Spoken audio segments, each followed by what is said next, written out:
You're listening to Let Me Tune You podcast, hosted by Vicky and Say.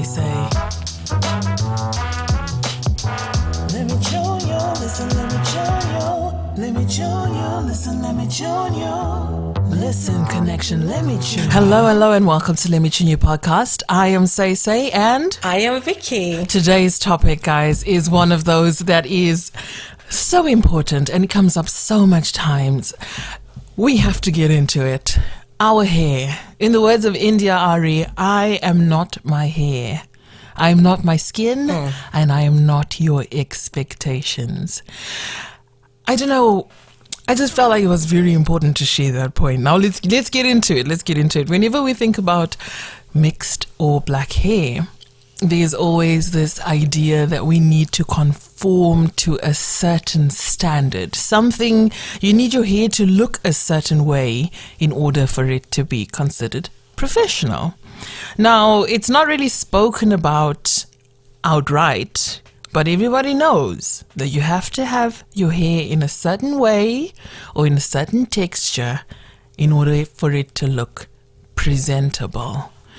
This is very problematic because what it says is your hair is not good enough unless it looks in a kind of way. What do you think about this statement, Vicky? Well, I think for starters, it's very true. And as much as awareness has been brought to this, I don't think it goes past a point. It always comes back to the same. Okay, we are aware. There's an issue, there is a problem, but what has actually changed? What has been done? And it's also very important to explain to people that might not know, and that's okay, that when you have black hair, mixed hair, you don't always have the same textures. And I need to explain this to people. It is not the same texture. It can be, and it might not be. So when we have this idea of this is one problem and it has one solution, it's not that simple. It's definitely not that simple. I have been in situations where I have seen people at work, white people, being allowed to have pink hair, blue hair, yellow hair, whatever the case may be, which I think is fantastic. Express yourself however you want to. But I haven't seen that with black people. I haven't seen them being able to express themselves unless they're artists and they work for themselves or in the entertainment industry. That's the only place this is accepted, and this is my opinion. But when it comes to day in the office, we've made it okay for other people to be able to express themselves. And I'm not just talking about colors. Even myself, I've been in situations where I can straighten my hair with a straightener, or I can leave it naturally, which is wavy curly. I don't know what you would call it. Say, you might know the word better. But the texture of my hair, it's quite big in its natural form. And gone to work like that, it's not that I had negative comments, but I tell you what, I felt a way because I had all these ladies coming up to me and touching my hair and, oh, why don't you do your hair more often like this? Oh, what oil do you use? And is it always curly like this? And, to a certain point, it's okay. I understand people might like my hair or they haven't seen me wear it like that before. But it comes to a point where it's like, you petting my hair now. I'm not an object. I'm not, you know what I mean? I don't do that with you. It's beginning to be too much. At one point, it even got to the point where there would be 2-3 women standing at my desk and I'm trying to work and all playing with my hair. And I don't understand how you think. I don't think they mean any harm. But when you haven't educated yourself in certain aspects, it's almost like you almost offended me now. You're standing by my desk. You constantly touching. You're asking me how this, how that. Can you see pictures of my daughter? Is her hair the same? Stop. You know what I mean? Just stop. Yeah. It's too much. You know what's so interesting?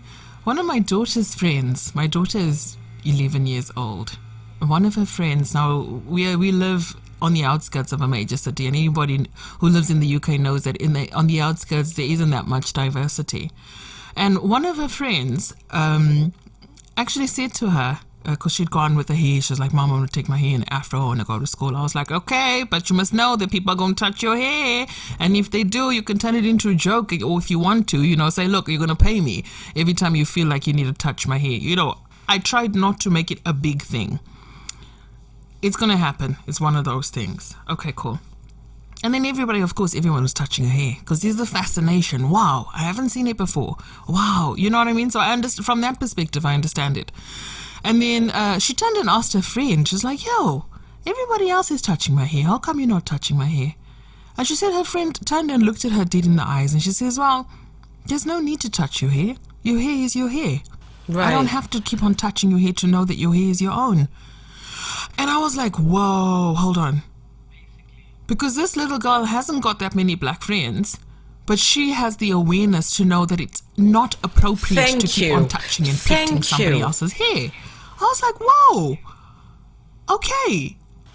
Damn. Absolutely. Educating yourself doesn't necessarily have to be me going, hey, I don't like it when you touch my hair. It's about you sitting down and saying, okay, is this acceptable or is it not acceptable? If an 11-year-old can figure it out, guys, surely we can do the same. Surely. Absolutely. And it doesn't take someone, we live in a society where they talk about you have to be very careful of people's personal space.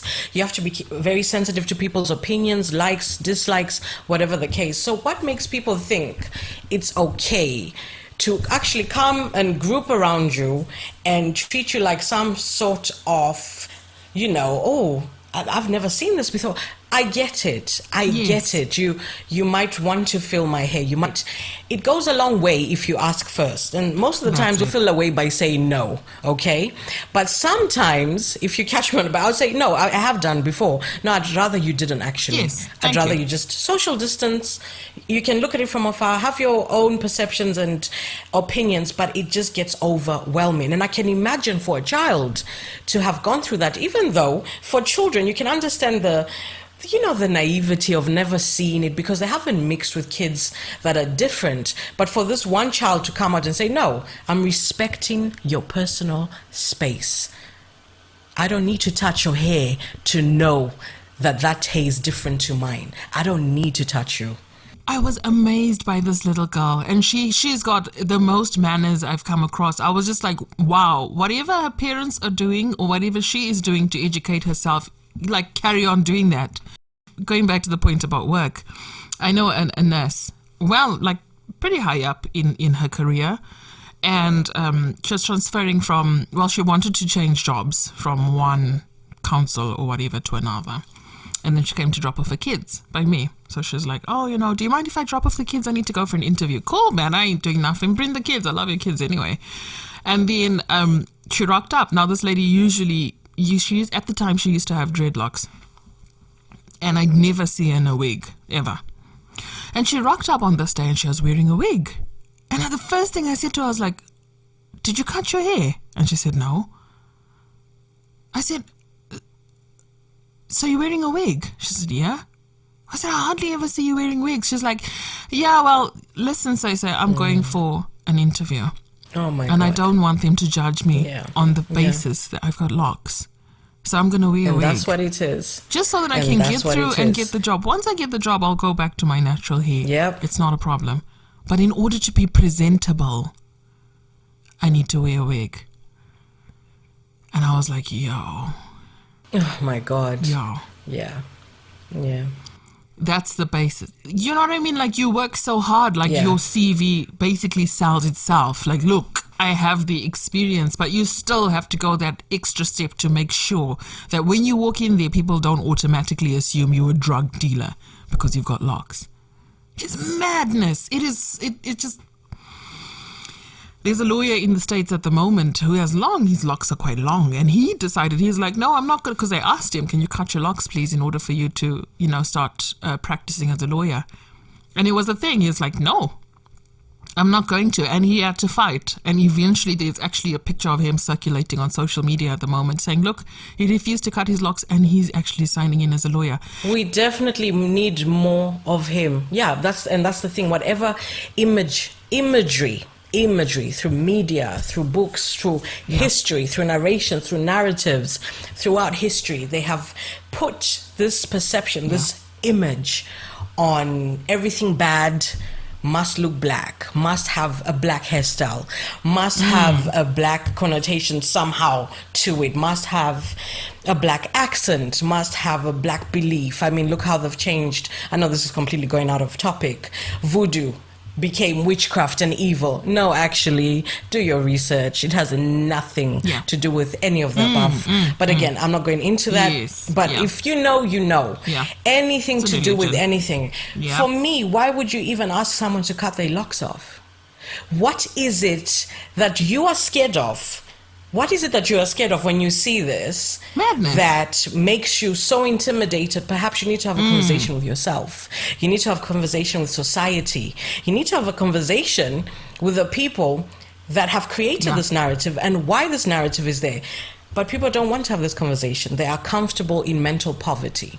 And until we start moving forward, it's just going to be a thing of we bring awareness to it and nothing happens. To anybody listening in who maybe feels like, yeah, but I don't do it on purpose, I have to point out a psychological term that's called unconscious bias. It's not in the forefront of your mind, but because of the way history has been set out, at the back of your mind, buried in your subconscious, is this bias towards either black people or mixed people. You see them and you automatically assume the worst. Now, it's not to say that you personally are doing it, because I know some really cool people who don't, they don't present in this way. They don't. But every now and again, something will slip through where it's like, that's your unconscious bias coming through. You should know better than that. But we can't undo these things unless we actually sit down and think about it and think, okay, what is my unconscious bias when it comes to black people or black women or mixed race women? What is that? And once you've been able to establish what that is in your mind, you'll catch yourself when you do it. You'll catch yourself. So in the black community, we have this thing where we want to make sure we are as inclusive as possible. So we've come up with naming all the different hair types and hair textures. You've got 3C, you've got 3A, 3B, 4C, depending on your curl pattern. Now, what I find interesting about this is a lot of people are feeling like labeling our hair is actually a divisive thing. Do you think that labeling the different curl patterns is something that we should be instilling on our kids or not? When you say labeling, do you mean as in labeling when you go out like to a supermarket and you look at different products, or what? You mean like just generally? No, just general. That's the mad thing, because hair products don't have type 4C hair. So just to give you a visual, type 4C hair would be my hair, Vicky. So afro with a tighter curl pattern. That usually there's a lot of shrinkage in the hair. So if there's water on my hair will shrink really into a tight afro, and if I stretch it out, it will then go longer. So different curl patterns have got different names. So your hair texture, I think, would be more like round about 3A-ish, depending on the curl pattern. But of course, everybody's hair, you can have 4C in the front and 3A at the back. Like there's no definitive way of saying what your hair texture is, and the whole idea behind it is so that we are buying the right products for our hair type. I like that idea, that's fine. But it makes me wonder, does labeling your hair texture add added pressure or give the opportunity for some kind of discrimination in and amongst ourselves? Well, you have 3C hair or you have 4C hair, so who do you think you are? Do you know what I mean? Do you think that giving our kids these labels will help them on their hair journey? It's a very tricky situation, because as much as I think I can see the benefits of knowing, okay, yeah, this is for my hair and that's for your hair and this will do better for yours. I can see the benefits if you're talking, technically speaking, that makes sense.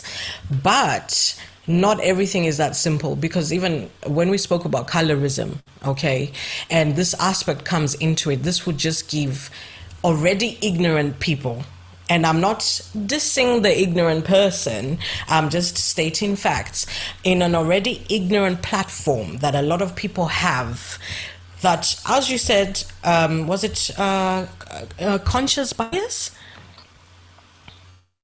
Subconscious bias? What was the word? Unconscious bias. Unconscious bias. And you know what? English is not happening for me today. So just try and bear with me. So when people already, it never did. Doesn't love never us. did. English never loved us. So when you already have yes, perception, and when you already have people's opinions, and a lot of people's bigotry is not moved by, no matter how much awareness you bring to it, it's just not going to change. If they now have that on their corner, it will be used against the children. It will be used against people that are going to use these products as a weapon. So it's okay to have those A, B, C, D from people that come with the knowledge, like, no, mama, your hair is beautiful, your hair is beautiful, your hair is beautiful. Yes, it's different. Yes, it's different, but it's all as beautiful. Given to the wrong hands, what A will mean, this is more beautiful. B will mean, that's beautiful, but not as much as A. C will mean, well, it's cute.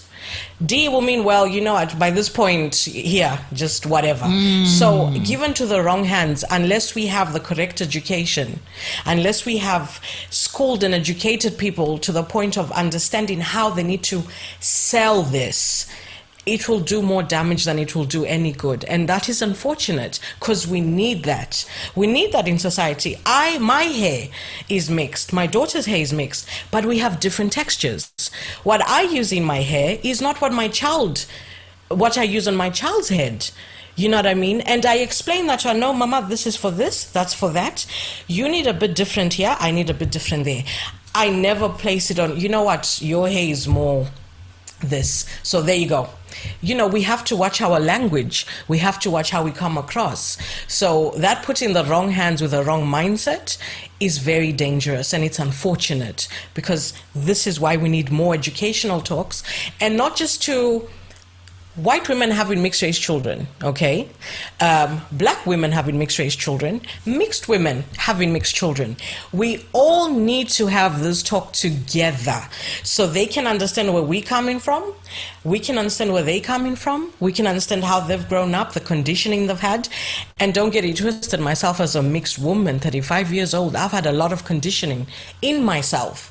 I've had it to the point where I'm now understanding certain things. I'm now like more generally open to, oh wow, that was ignorant. That was not true. That, you know, there's so much growth in so much, but we need to have this conversation before we sell this as that, because people are going to use that, and in the end, we're going to make a bad situation even worse. That's true. It's funny actually, because I remember at one point, one of my neighbors, she came over to me really excited. You know, she's like, oh, look, say, you know, we've got the similar hair texture. Go over and buy Tresemme. You know, it's on special at the moment from Tesco. Make sure you go buy it. I was like, wow, yay. Because she's like, look, you know, look how it's doing for my hair. I was like, wow, I also want it. So I ran over to Tresemme. It's on special, yay. Went to Tesco to buy the Tresemme. Went back home and said, I'm going to wash my hair today because I bought new things. It's going to work. I washed my hair, and my God, my hair dried up, like literally after I put the conditioner and I rinsed it out, and I was like, yeah, now today I'm gonna shine. Watch me walk down the street. My hair got so dry and it just shriveled all the way down, and then trying to comb it out, I was like, whoa, okay, maybe Tresemme isn't for me. Because it doesn't work for. And big up to Tresemme. Shout out to Tresemme. Absolutely. I'm sure you work on a lot of people's. And this is another interesting point, right? Amongst, let's just say, white hair. There is going to be, and this is the truth, if there's white listeners right now, females, I'm very, very curious to know, does every hair product your friend uses work on yours? And the answer would probably be no. Even though your hair might look the same, it might have similar texture. In our case, we might have similar curls, we might have similar hair color. The texture doesn't necessarily mean you're going to take to the same products that somebody else takes, because you have a lot of things you need to include: allergies, chemicals, and all that type of stuff. So why is it in our community, we are brought down to a small little box. And I'm not talking about the African supermarkets, the Caribbean supermarkets, the Asian supermarkets. No, let's not talk about that. Let's talk about the main supermarkets. Let's not just be grateful for having a corner. You see what I'm saying? We already have our African shops, our Caribbean shops. Not everyone can get to there. Not everyone has accessibility to those shops. So when I walk into Tesco and I see an aisle full of all the lovely products that women use, why is it that I only have to choose, that I only have an option of two? Yeah. Why is this? And is it the fact that you don't have awareness? You haven't? No, 2021. 2021 is the year. You can educate yourselves as big organizations, as big companies, as a society, to be able to know this is unacceptable. This is unacceptable. I am literally made to choose from two or three. And in that, I have to choose for my child and I have to choose for myself, which in most cases, when you go to the big supermarkets, are going to be much higher in price than when you do find it in an African or Caribbean or Asian supermarket. Yeah. Because they know, well, you don't have a choice. What are you going to do? You're going to go all that way out of town and buy, you know what I'm saying? And this is a conversation that needs to be had. And I had this conversation with a white friend of mine, and her attitude was more or less, and I know she's coming from an ignorant perspective. I don't think she means harm, but at some point you have to take accountability. If I'm telling you what the problem is, and you basically telling me, well, be grateful you have those two. Because not in many words, but she said that to me, well, you know what, we've come a long way. So I don't see the problem. You can still walk into a place and find what you need. But that's my point. I cannot. I am being made to buy something that, guys, in time, what this actually does is ruin your hair. If you're using the wrong products because you don't have the sufficient products, it ruins your hair. And she's like, well, I mean, what's the big deal? You can go on the internet and buy. Do you go on the internet? Do you go on the internet and buy something that is not available to you? Yes, I do. Well, what is not available to you? So she took her time. She started to think, I bought this corset I saw on the internet. I was like, oh my God, okay, yeah. That is your preference. That is something that would be available to you, but you'd want something different. The problem we are having as women of color is that we don't have choices. We don't have options. And the ones we do are basically do what you can with that and be grateful. Like you said earlier on, in terms of the lack of variety, listen, if there are supermarkets out there that have Cantu, big up yourselves because you finally decided to be a bit more inclusive. However, Cantu doesn't work for everybody. There is actually, I was pleasantly surprised to find that there is a company now that does these discovery boxes. I'm sure people listening in know about the different discovery boxes that you can find. I just want to give a shout out to this company. It's not a company that we're not paid to say this or anything, just for disclaimers purposes, if anyone was wondering that we're plugging them in because we're getting paid. Not at all. I love the idea that what this company does is they send out, every month they'll send out a different box of different products for you to try.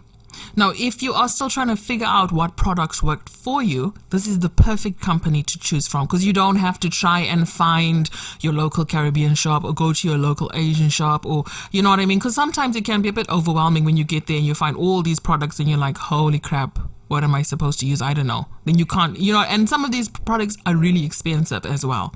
So if you do have a moment, go onto Instagram and look for Treasure Tress. It's called Treasure Tress. They also have a website. It's treasuretress.co.uk, treasuretress.co.uk. And they send out all these different products for you to then discover what works for you. It's a process. It literally is a process. You'll try. I tried Cantu. I love my that. hair and my daughter's hair. I love that. And it didn't work because of the build-up of residue. Like I said, I got locks. So a lot of the residue builds up in the locks and then your locks end up looking dirty. But I realized that with my daughter's hair as well, because I braided quite regularly, there's a lot of build-up in there. So it was like, okay, this doesn't work for us. And then I discovered by mistake, I did a shop from Asda and they sent this little package, this little pink package. It's a brand called Andrew Barton. And I thought, oh, this looks interesting for dry hair. Okay, I tried it. This product is £2.50. If anybody is struggling with dry hair, and I know a lot of people will struggle with dry hair in the UK because of having the heaters on and just not having enough moisture, try Andrew Barton. Not only does it restore the moisture in the hair. Can you spell that for us? It's Andrew, Andrew, Barton, Barton. They have a whole range. They've got shampoo. And can be found in Asda. It blew my mind because I walked past it so many times and it never occurred to me to try it. And guess what? This is the thing that really, I was like, wow. For a bottle of shampoo, it's £2.50. For a bottle of conditioner, it's £2.50. And a lot of the time we feel as black and mixed race people, it's like, oh my God, I have to buy this thing where it's like £17 for the shampoo and whatever. And it's literally, there's like, and it's something that I cannot recommend long enough, because literally from the first time you wash your hair, especially if your hair is dry, the first time you wash your hair, your hair feels stronger. It looks shinier. It just, yeah. Again, not being paid. I just thought I'd share. We're going to Asda, guys. Yes, for £2.50 as well. I was like, what? And it's so crazy. I can't wait to try this. Yes. And it's so potent. You don't even need that much. You literally need a little bit in your hand and you work it through the hair. I can't recommend it. And if you do get a chance to do the treatment as well, do the treatment. It makes such a difference to hair that gets dry, and most black people, your hair does get dry in this environment. Like, you can put water, but the water doesn't really do that much. I've tried coconut oil, that's it, and it still ends up more dry, and as long as you're not putting the right oils and stuff in there. But I found with this particular brand, it restores much better. There's another brand, the Aussie one that does for dry hair and stuff like that's like £7 a bottle for a much bigger bottle. And I was like, ooh, £7, this must be really good. I tried it and my hair dried out. So I was like, okay, so it's for dry hair, but it's not for my kind of texture hair. Okay, that's fine. So yeah, just a quick plug in there. So, if anyone's thinking, oh, what products can I use for myself or for my children, try Andrew Barton. Let us know. Give us some feedback. Did it work for you? Did it not? Right. Do you think that it should be mandatory? Now, this is out there. It's out there. Try it. Do you think it should be mandatory for couples having mixed race kids to do courses on how to look after the children's hair? I don't think it should be mandatory, because I think that's trading on thin ice with people's freedoms and freedom of choice to do what you want in life. But I think there needs to definitely be more awareness, and there needs to be more educational facilities. There needs to be more facilities that are more accessible. There is no education when it comes to mixed hair. There is no education when it comes to any type of hair that doesn't fit with the society's norm of just white hair. So we need more education. We need this to be more of a thing. We need to have more conversations. I don't think it should be mandatory, but I think at some point, people that are choosing, and I don't want to say choosing, because I understand the whole thing of our child wasn't planned, but whatever. But at some point, we have to look as a society at the number of mixed race children that are now in a situation where they have no identity. What happens is a child is there born into a situation where they don't have identity or lack of. And that is a big part in society. I see today, I see so many kids not having the correct products in their hair, not being able to do their hair. Do you understand what that does to a child's confidence?